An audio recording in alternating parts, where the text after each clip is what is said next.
working from home, that we are all working from home. We have been since March, and that my incredible staff, primarily led by Don and Aaron out of our Concord office with Constituent Services, have been responding to hundreds of requests, as you might imagine. In a typical week, we would normally, if you went back to January or February, we'd get about 1,000 to 2,000 pieces of mail. That could be email, text messages, mail coming in, old-fashioned snail mail, and phone calls. And some of that is issue oriented and answered out of our DC office. But much of that is casework that is directed towards specific constituent concerns out of the district office here in New Hampshire. Since COVID, we had a big spike in the inquiries for specific assistance here in New Hampshire. And Dawn and Aaron can speak to that. But essentially what has happened, I don't know that there's ever been anything like it in our history, where everyone in the country, indeed everyone in the world, is suddenly dealing with such great challenges. But we've had constituents, for example, who lost their jobs and didn't have access to food or housing or transportation or medicine for their families. We've had, as you can imagine, hundreds of questions about schooling and what's safe and where can we go and when can we go back to church and when can we go back to work. And we've had questions about access to broadband communication in order to access telehealth and working from home and school from home. And the list really goes on and on. Many times what we're dealing with are people with specific inquiries about the federal government, and we are the interface for our constituents with the federal government. And people are just daunted by how to go about that. What do you do? Who do you call if you need to get a passport, or if you haven't been receiving your Social Security checks or other kinds of support, veterans or disability checks? So we run a pretty incredible operation, Don and Aaron and the team in the New Hampshire office. And I'm just excited to get a chance to introduce all of you, and then we can just have sort of a brief discussion about what your experience was, any suggestions for us that you might have. We're always in a continual learning environment. The motto of our staff, both in New Hampshire and in DC, is radical hospitality. So our goal is to meet every constituent where they are in terms of what their needs are, and to make them feel respected and welcomed and understood, and that we will do everything we can in our power to solve the particular challenge that they might have. So maybe Susanna and James, if you want to kick off, either one of you can start, but if you want to just share briefly what your situation was, what the story, kind of how this came about, and what the challenge due to COVID, and how we could be helpful. You can go ahead, Susanna. Oh, okay. Well, we decided back in the spring, and granted, the COVID situation had already started to unfold, but we weren't, obviously we didn't know where we would be down the road, but we decided with our kids that they would apply to, and thankfully they got into a boarding school in Scotland, which was great news. We were so excited for that. But both of their passports happened to be within 6 months of expiring, and we thought, oh boy, well, okay, we're going to have to get these passports renewed. And So we saw the warnings on the State Department website that said passport operations are shut down. And we said, oh, okay, but we can't really wait. We have to do something. So we went to the post office, and I have to say, the postal clerk was also very helpful in getting that message across and saying, you know, we wish you the best, but you've got to understand this is going to get delayed. And we said, okay. And that was in April. And we waited, and then June rolled around, early July rolled around, and the school was saying, gee, you know, we really need to get your passport straightened out. And part of that was to apply for educational visas, because the school needs to document that they're allowing these kids to study with them. And so, you know, I really started to get nervous because I kept looking at the State Department website, and there was no sense of any change coming, and no sense of how to make anything change for us, how to improve our situation at all. And it was odd. Over the same weekend, both James and I separately came up with the idea of calling Annie's office. Honestly, that's what I would like to delve into my subconscious more and figure out why I thought that would work, but and why James separately and independently thought that would work, but we both agreed that it could work and that we should try. And, you know, really within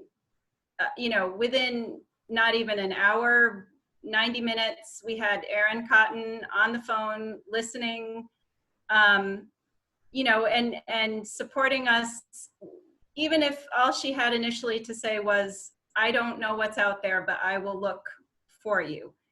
And sure enough, you know, that later that same day, we got emails saying, gee, your passports are coming, UPS, next day air. We're like, what? You know, it was amazing. I mean, I felt like, you know, running around the house screaming. Thankfully I didn't, but I was so thrilled. Only to find out that the next day via UPS, one passport came, the other never arrived. And it was, you know, unfortunately some kind of shipping error in UPS's process, unfortunately. But I went, you know, I realized pretty quickly this was a situation we needed to fix. And I ended up, because Erin was out of the office, ended up working with Dawn, who in the same fashion just said, you know, she couldn't promise anything up front, but, you know, managed, you know, through all her channels to get us an expedited replacement passport, you know, within a week of losing the first passport. So that was amazing. So it was like, you know, and the whole way along, you know, I just can't say enough about how both Dawn and Erin, you know, listened to us, took us seriously, followed through on what they said they would do, you know, and I have to say, from an expectations management standpoint, they were great about saying, I can't promise anything, I'll look into it. And then of course, over delivering every time. So, That's a good technique. Right. Yes. Well, the main goal here is so that other people will not take weeks to realize that they could call our congressional office and get that kind of help. And so for folks listening, it's 603-226-1002. And or you can reach us at kuster.house.gov. And in the normal course, our office is right on the main street, right above Caring Gifts gift shop on the 4th floor. But we're all working from home for COVID safety. And so just give us a call, 226-1002. But thank you. That's a great story. Yeah. And Dawn or Erin, anything you want to add about what it's like, how you manage this, who you contact, and is there a liaison at the State Department? How do you all go about doing your work? Yeah, we definitely have a congressional contact at every passport processing center. So it's just about figuring out where the passport is. And they're usually great about working with us. And, you know, the reason I managed the expectation in the beginning is that they were still telling us they absolutely couldn't process any passports. So it was great news for us too when we reached out and they were like, well, we'll just process it right now. That was great. Yeah, that was terrific. It pays to be as kind and cheerful on the phone in both directions, both the constituent expectations, but the relationships and the kindness the other direction. Dawn, anything you want to add, having done this now for how many years? 15. Yeah, it's pretty incredible. I'll just say, you know, what Erin said is correct. We always want to establish the fact that we can't promise anything because every case is unique. And it might not necessarily be the same. There are always different facts involved that would address or affect a case. So we take the facts, we collect them from you as a constituent, we move forward with our contact at the federal agency, and we do what we can to accomplish the task at hand. Excellent. Thank you. Thank you very much. So next, Shannon, do you want to, wait, I'm sorry, Shannon is not with us. Hang on one second. Samantha from Antrim, would you be willing to just share a bit about your story? And, you know, you don't have to include any kind of private details that you don't want, but just what the situation was and how we were able to help. Yeah, absolutely. I mean, I know that the virus has been a really difficult thing for so many people. And when I initially heard about it, I was serving as a Peace Corps volunteer in Guyana, South America. I had been there for 3 years at that point, which is an extended year because the typical service is 2 years. I'd really developed a home there. I had just graduated from college right before I left for Peace Corps. And the country that I was serving in had some political unrest at the same time that the virus hit both the United States and Guyana. So we found out on around midday on March 15th that we were being evacuated that evening. And we were on the 12 a.m. flight out of the country. There were 60 volunteers in my cohort in that country, but we were just the first wave of, I believe, 7,000 volunteers that got evacuated worldwide. Yeah, all over the world. Yeah, exactly. And within that 1 week time frame, I believe everybody came back home. And it was 3 months before my anticipated leave date. So I didn't have a job set up. I didn't have housing set up. My family is amazing and so hospitable and was willing to take me in.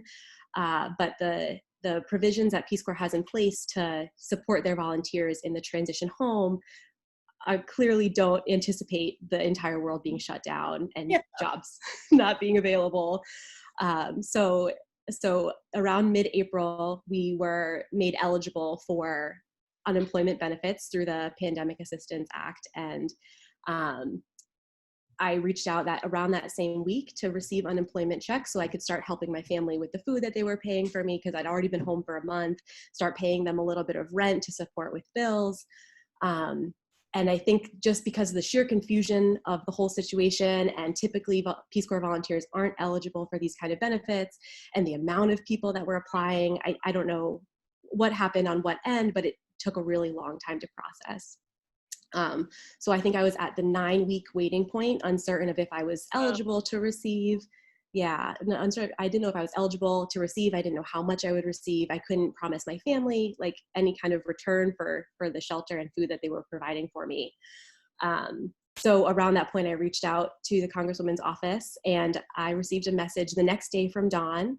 And same thing about managing expectations. You know, she was like, it's a little bit out of our jurisdiction. It's really the employment department's area, but we can definitely send along your case and let them know, and we'll let you know what they say. So we figured that out the same day, sent it, Dawn sent it. I don't know what happens on the back end, but I know that the next week, so that was week 10, I received approval, and then I started receiving weekly benefits to support.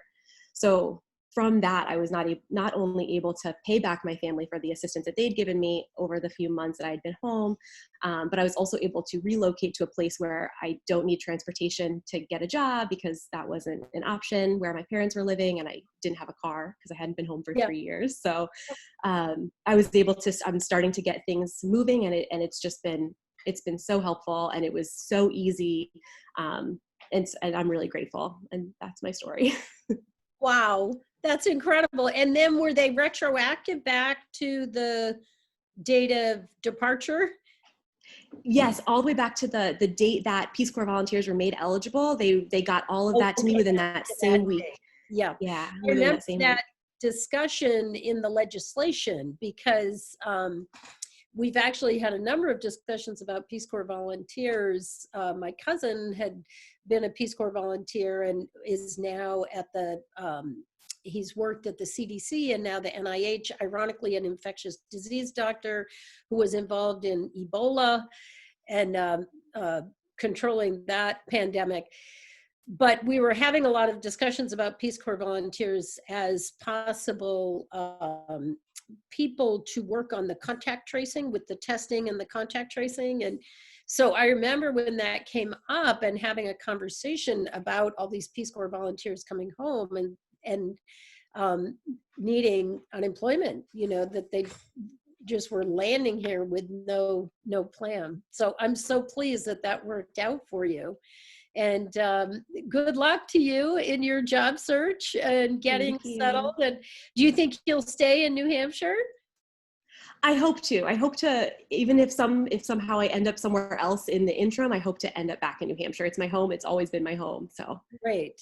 yeah. Terrific. Well, thank you so much. That's so kind Thank of you. and so so thoughtful. And yes, we did have that conversation, Dawn and Erin, about what we could do to be helpful for people, because there was such a backlog at the Department of Employment Services on the unemployment claims. And we were trying to work with the governor, and then luckily what ended up happening was we did the legislation for the National Guard to be able to come in as an emergency, and the National Guard was actually incredibly helpful, and they helped to stand up a much bigger operation for the Department of Employment Security to be able to take the phone calls, process the claims, I mean, there were, you know, hundreds of thousands of people that were waiting for information. So I'm so glad that worked out.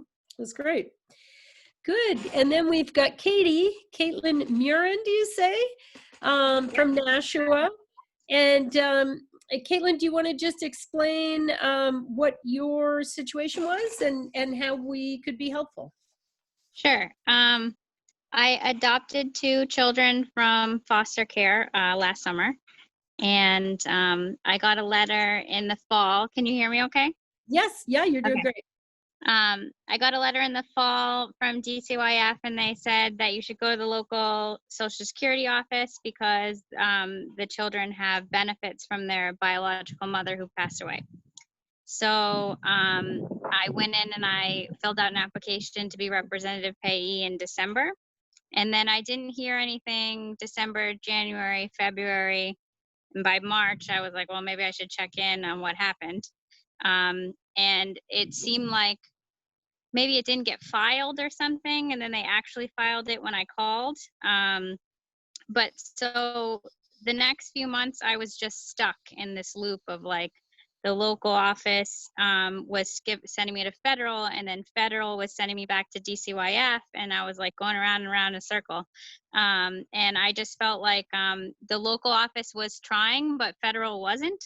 Like federal, I felt like was actually being mean. Like it was like the meanest phone experience I've ever had. Like, and it wasn't just one person, it was like continuous. And I almost felt like they were maybe judging, like they thought that I had got my children taken away from me and was now trying to get benefits, because they kept saying, you need to deal with that with DCYF. You need to deal. That's outrageous. Yeah. And well, I just, here you were taking in these kids. Yeah. And I felt like it was very mean the way that they were, just the tone and everything was just very mean. And so I just felt like I couldn't get anywhere, and I was going to give up. And then finally I was on the call with the local office, and I was like, is there nobody that I can ask for help now? Like there's no checks and balances, like SSI can just, shut the door and there's nothing I can do. And the local rep was like, well, you can try to reach out to your congressperson. And then I thought like he was just telling me to go take a hike. Yeah. So I was like, well, whatever, I'll try it. So I reached out through the website, and then I was really surprised. Aaron got back to me either the same day or the next day. It was really fast. And I still kind of thought that Aaron offering to help was going to be like an empty help, because I thought like, well, maybe she's some rep with Annie Kuster and they just do this customer service thing to make people happy. But she really got results like right away for me. She got answers right away, like within a couple weeks. And everything didn't turn out exactly how I thought it was. And I ran into a hiccup, and then she still circled back and is still helping me figure everything out, like really proactively. So I really appreciated the help.